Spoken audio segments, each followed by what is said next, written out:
إنك على كل شيء قدير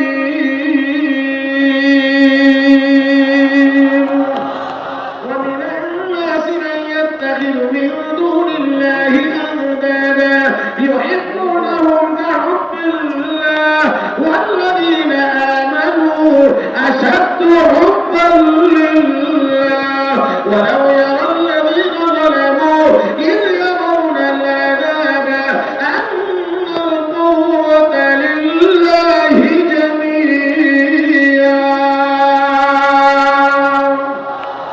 সব ক্ষমতার একমাত্র মালিককে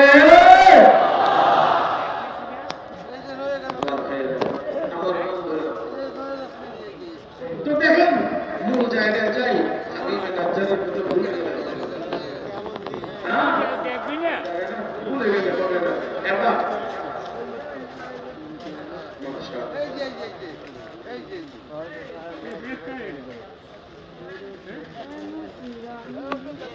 জি আলহামদুলিল্লাহ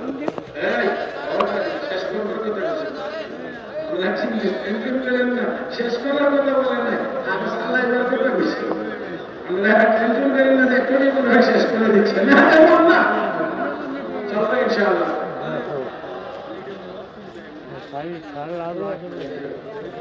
এই হাবিবের একটা সুস্থ রোগী ছিল সমাজের লোকদের সাথে আপনার বসবাস সম্ভব হচ্ছিল না চলে গেছিল এখানে ময়দান করতে আসছিলেন তারা প্রবেশ করতেছিলেন প্রথমেই তার এই হাবিবের হাবিবের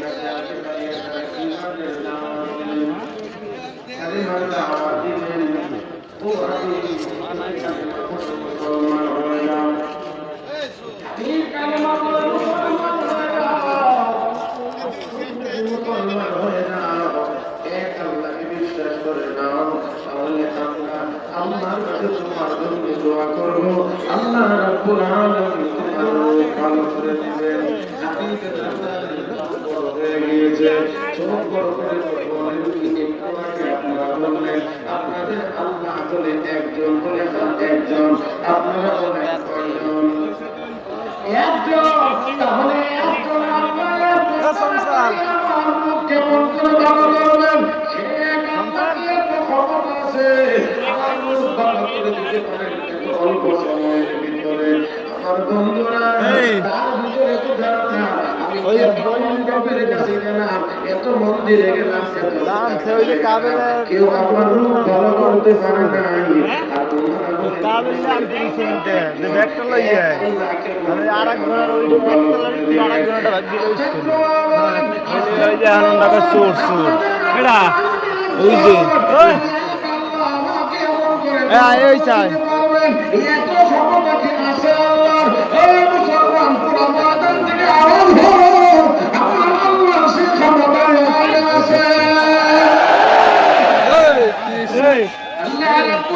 আর কি আইছে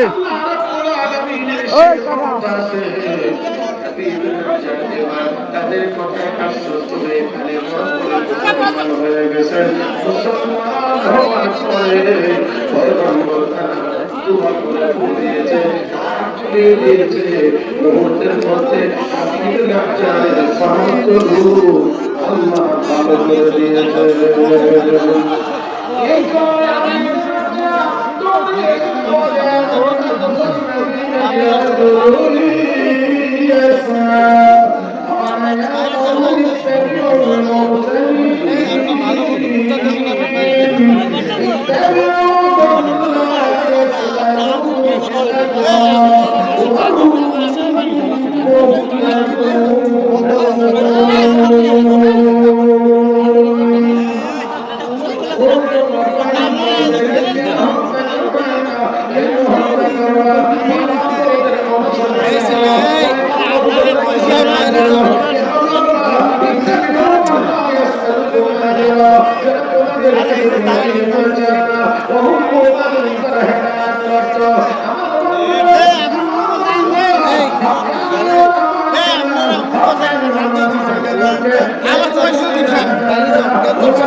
চার বক্তা উঠে গেছে, তারপরে উঠেনি হিসাব করতে আমতার দেখি পারি না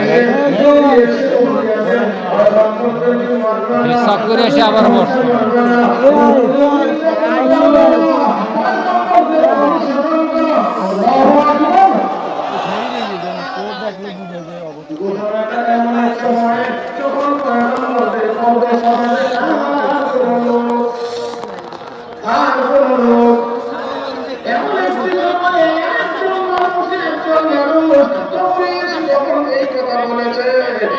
সমাজের লোকেরা তোমার কথা শুনে মনে হয়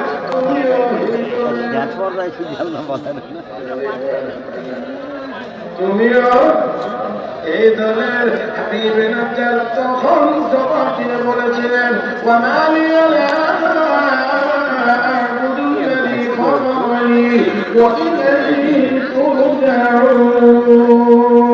আমার কি হলো, আমি ওই আল্লাহর ইবাদত করব না যে আল্লাহ আমাকে সৃষ্টি করেছেন? চিৎকার করে আওয়াজ করে বলেন, আমাদেরকে কে বানাইছেন? ওই মাঠের পিছন দিক থেকে বলেন, আমাকে আপনাকে কে বানাইছেন? ইয়া আইয়ুহান নাস ইয়া আইয়ুহান নাস উবুদু রাব্বাকুমুল্লাযী খালাকাকুম ওয়াল্লাযীনা মিন ক্বাবলিকুম লা'আল্লাকুম তাত্তাকুন الذي جعل لكم الأرض فراشا والسماء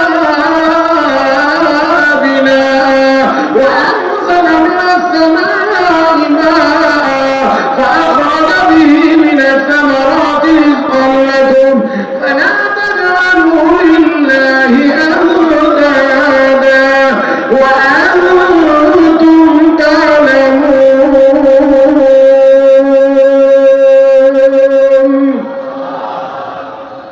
দুনিয়ার মানুষ ওই রবের ইবাদত করো যে রব তোমাদেরকে বানাইছেন, তোমাদের পূর্বপুরুষদেরকে বানাইছেন।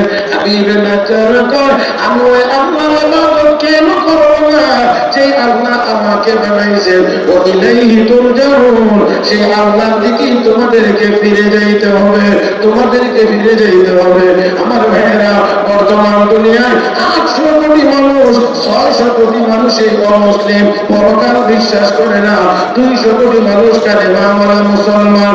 আওয়াজ করে বলেন, আসলে মহাকালে আল্লাহ আদালতে শুধু 200 কোটি মানুষই হাজির হবে, না ওই জালেমরা হাজির হবে? জোরে জোরে জোরে। আরে ওই দিন তারা আক্ষেপ করবে, আফসোস করবে, আক্ষেপ করবে, আফসোস করবে, আর কামড়াবে, আর বলবে, আরে এই আমাদের সাথে যদি আমার সম্পর্ক ভালো হইতো, নবীর সাথে যদি সম্পর্ক ভালো হইতো, আমার কতই না উপকার হইতো, কতই না ভালো হইতো। আমার ভাইরা, আমাদের সম্পর্ক হবে হক্কানি উলামা কিরামের সাথে। জোরে বলে বলা হয়, আমাদের সম্পর্ক হবে হক্কানি উলামা কিরামের সাথে, আমাদের সম্পর্ক হবে আল্লাহ ওয়ালাদের সাথে, আমাদের সম্পর্ক হবে সুন্নতের মাধ্যমে মুহাম্মদুর রাসূলুল্লাহ সাল্লাল্লাহু আলাইহি ওয়াসাল্লামের সাথে। আমার ভাইরা, আমার বন্ধুরা, শুধুমাত্র আমলের মাধ্যমে না, আমার নবীর উপরে হামলা হইলে প্রতিবাদ আর আওয়াজের মাধ্যমেও নবীর সাথে সম্পর্ক করা লাগবে। আমার ভাইরা, বাংলাদেশে 94% মানুষ মুসলমান থাকতে আর এই দেশে কোন কুলাঙ্গারকে আমার নবীর বিরুদ্ধে কথা বলার সুযোগ দেওয়া যাবে? ও ভাইরা, সাথে একটি কথা বলতে হয়, বিদেশি মেহমান নবীর শান মান মর্যাদা নিয়ে কথা বলেছেন, নবীর ইজ্জতের উপরে হামলা হলে কি করতে হবে আমার মনে হয় তাও তিনি বলেছেন। আমার ভাইরা, বর্তমান পৃথিবীতে আমার নবীর সবচেয়ে বড় দুশমনের নাম হলো কাদিয়ানী সম্প্রদায়। আসতে হয় না, আসতে হয় না, আস্তে আস্তে আইতেছি আমি আসতেছি। আমার বন্ধুরা, আমার নবীর যে নবীর এত বড় দুশমন আর কেউ মনে রাখবেন, ইসলামের ইতিহাস খুঁজে দেখবেন, সব যুদ্ধ জিহাদ মিলাইলে যত সাহাবী শহীদ না হয়েছে, এর চাইতে বেশি সাহাবায়ে কেরামের শাহাদাতের নজরানা দিতে হয়েছে শুধু নবীর খতনে নবুয়তের সিংহাসন টিকায় রাখার জন্য। মনে হয় আমি কথা বুঝাইতে পারি নাই। হযরত আবু বকর সিদ্দিক রাদিয়াল্লাহু তাআলা আনহু, হযরত আবু বকর সিদ্দিক রাদিয়াল্লাহু তাআলা আনহু যে ইয়ামামা যুদ্ধ পরিচালনা করেছিলেন ওই মুসাইলামার বিরুদ্ধে, ভণ্ডের বিরুদ্ধে, এখানে সবচেয়ে বেশি সাহাবায়ে কেরাম শাহাদাত বরণ করেছিলেন। এর মধ্যে অধিকাংশ ছিল হাফেজে কোরআন। আমার বন্ধুরা, সাহাবায়ে কেরামের অধিক পরিমাণ রক্তের নজরানার মাধ্যমে সিংহাসন টিকানো হয়েছিল। পাকিস্তানেও কাদিয়ানীদেরকে অমুসলিম ঘোষণা করতে গিয়ে হাজার হাজার মানুষের রক্তের প্রয়োজন হয়েছে। আমি আবার বলতে চাই, আমার নবীর ইজ্জতের উপরে হামলা বাংলার জমিনে এখনো কাদিয়ানীদেরকে অমুসলিম ঘোষণা করা হয় না। আমার মনে হয় এমনিতেই হবে না, এই দেশের রক্তের প্রয়োজন হবে। দেশের নবীর রক্তের জন্য, নবীর ইজ্জতের জন্য যদি আমার রক্ত দেওয়ার দরকার হয়, রক্ত দেওয়ার জন্য কি প্রস্তুত আছি?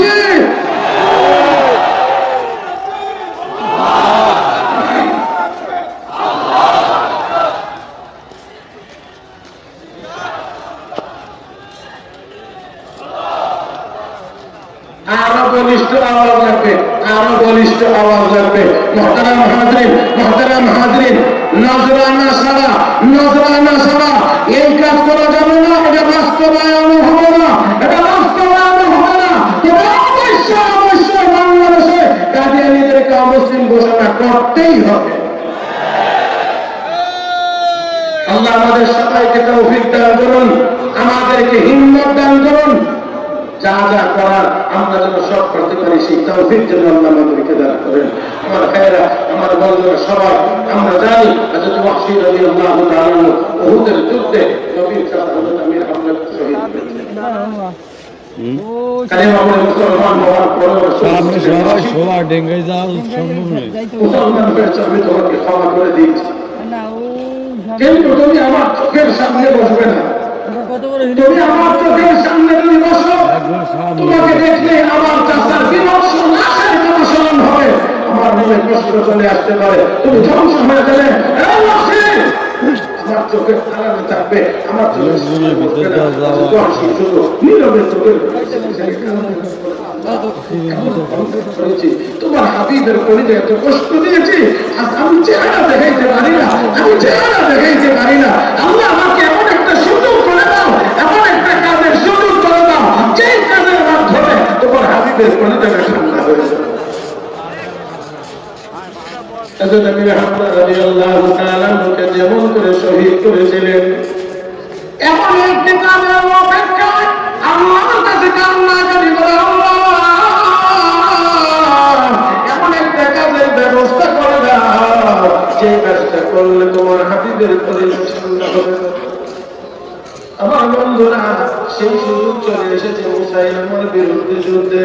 তরবারি তীর নিয়ে যেমন ভাবে যেই আঙ্গিকে যেই পদ্ধতিতে হযরত আমির হামজাকে শহীদ করেছিলেন, একই পদ্ধতি অনুসরণ করে ওই কমবক্ত নবীর দুশমন ওই মুসাইলামাকে তিনি হত্যা করে ফেলেছেন। হত্যার পরে এবার আনন্দিত হয়ে গেছেন, আনন্দিত উল্লাস করছেন আর বলছেন,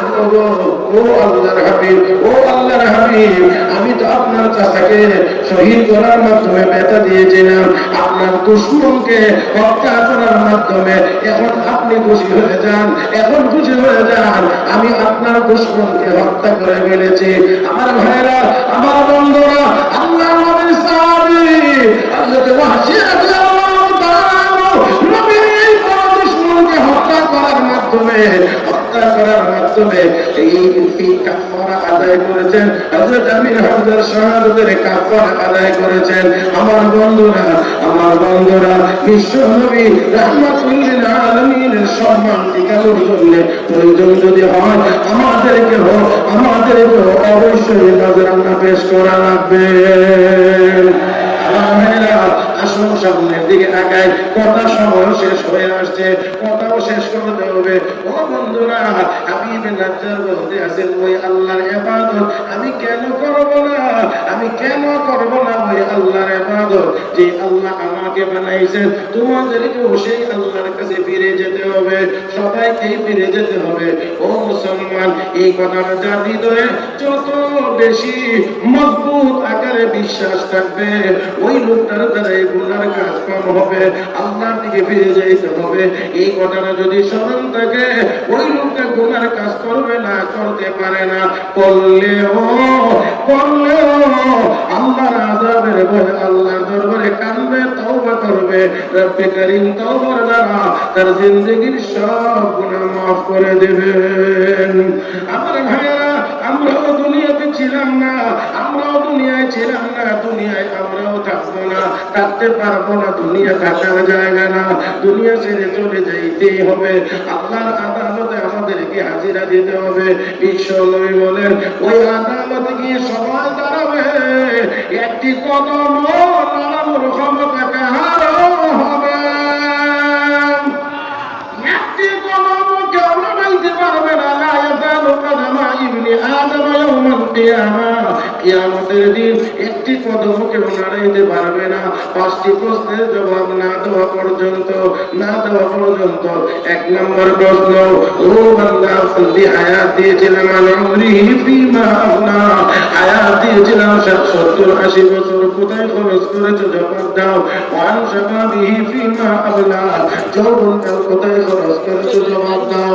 ও মুসলমান, ও যুবক ভাইরা, একটু সামান্য সময়ের জন্য চিন্তা করতে হবে। তোমার এই যৌবন চিরস্থায়ী না। তোমার সামনে যে মুরব্বী মানুষটি বসা, তোমার পাশে যে মুরব্বী মানুষটা বসা, এই মানুষটাও একদিন তোমার যুবক ছিল আর বুড়া হয়ে গিয়েছে। তুমিও একদিন বুড়া হয়ে যাবে, তুমিও মুরব্বী হয়ে যাবে। তোমার এই যৌবন চিরস্থায়ী না।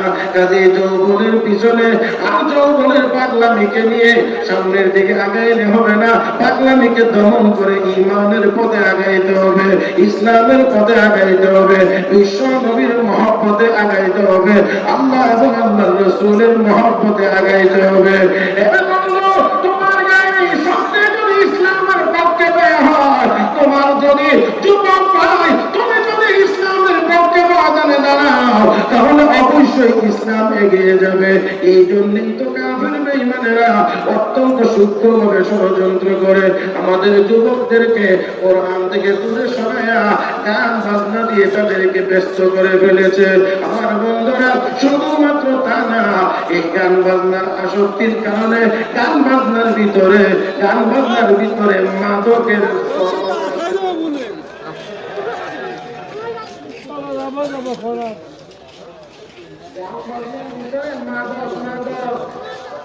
মদ, ভূগোলের বোতল কালার ট্রেনিং আছে। আমার বন্ধুরা, এইগুলো সব ওপেন থাকবে আর উপর দিয়ে আইন করবে কি মাদক চলবে না। হ্যাঁ, সব এদিক দিয়ে ঠিক আছে, এদিক দিয়ে মাদক চলবে না। হ্যাঁ, পর্দার ভিতরে যাওয়ার কথা বলবে না, পর্দা সহকারে রাস্তায় মেয়েদেরকে বের হইতে বলবে না, শুধু বলবে এই প্রেম করা যাবে না। এই কথা বললে কোনো লাভ হয় না। বিড়ালের চোখের সামনে ইলিশ মাছ বেজে রেখে দিয়ে তাহলে যদি ডান্ডা দেখান, বিড়াল ইলিশ খাইবে, মাথাটা ভেঙে ফেলাবো। বিড়াল কিছু করে কিন্তু তার চোখ বন্ধ, চোখ শুধু ঘুরবে, দেখবে লাঠি কোথায় মাছ কোথায়। যদি দেখেন যে মাছে ধাওয়া মারলে লাঠির আগে আগে চলে যাওয়া যাবে, তাহলে ওই বিড়ালকে আর মাছ খাওয়া থেকে বিরত রাখানো যায় না। বেপরতা মেয়েদেরকে রাস্তায় ছেড়ে দিয়ে খামোখা শুধু ইফতিজিং করবে না, 10 বছরের জেল বাজে হুমকি দিয়ে যুবকদেরকে ওই ইফতিজিং থেকে ফিরাইয়া রাখা যায় না।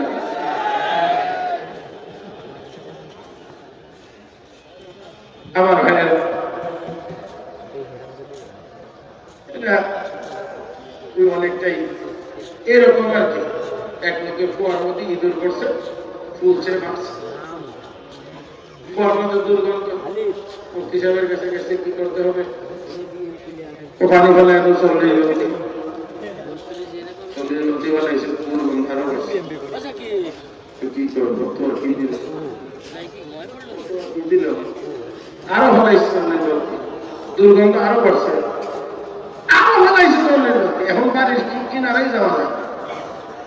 ফজরের নামাজের পরে রাস্তায় বের হয়ে দেখি মুফতি সাহেব, হুজুর কি ফতোয়া দিলেন? বললেন 40 নদী, পারেন 102 নদী। বর্ত অবস্থা এখন বাড়ির গাড়ি যাওয়া যায় না। মুফতি সাহেব একটু চিন্তা ভাবনা কর, তিনবার হাতে বাজাইলেন, তবে অবস্থা তো। আচ্ছা, মোরা কি যখন ছিলেন এই আমার দিকে তাকায় আসলেন, জি না,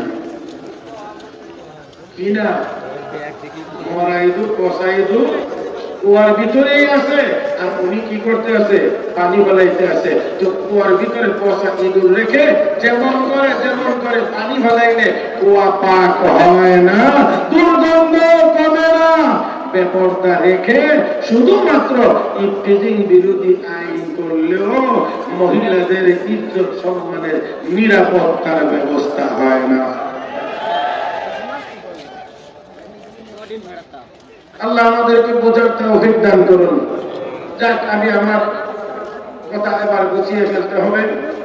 যে কাগজ দেওয়া হয়েছে সেই কাগজ অনুপাতে সময় কাছাকাছি চলে এসেছে, এই জন্য আর বেশি আগানো যাবে না। আমার ভাইয়েরা এবারে আসেন, হাবিবে নজ্জার কর, হাবিবে নজ্জার কর। আমি ওই আল্লাহর ইবাদত কেন করবো না? ওই আল্লাহর ইবাদত কেন করবো না? যে আল্লাহ আমাকে বানাইছেন, তোমাদের কাছে আল্লাহর সামনে যাইতে হবে, সবাইকে যাইতে হবে। তারপরে হাবিবে নজ্জার বলেন, আত্তাখিযু মিন দুনিহি আলিহা ইন ইউরিদুর রহমান বিদুররিন লা তুগনি আননি শাফাআতুহুম শাইআন ওয়া লা ইউনকিযুন। আমি যদি ওই আল্লাহকে বাদ দিয়ে দেবদেবীর পূজা করি, সবাই মিলেও আমার আল্লাহর খারাপ সিদ্ধান্ত থেকে আমাকে বাঁচাইতে পারবে না। আরো জোরে বলেন। এখানে একটু খেয়াল করে বুঝতে হবে, একটু খেয়াল করে বুঝতে হবে। তাহলে এই কত রকমের সাজানো হয়েছিল, কত রকমের, কত স্টাইলে সাজানো হয়েছিল, কত স্বপ্ন দেখতেছিল অনেক দিন পর্যন্ত। আর আমার কোনো কিছুই হবে না, এত কিছুর পরেও আমার আল্লাহর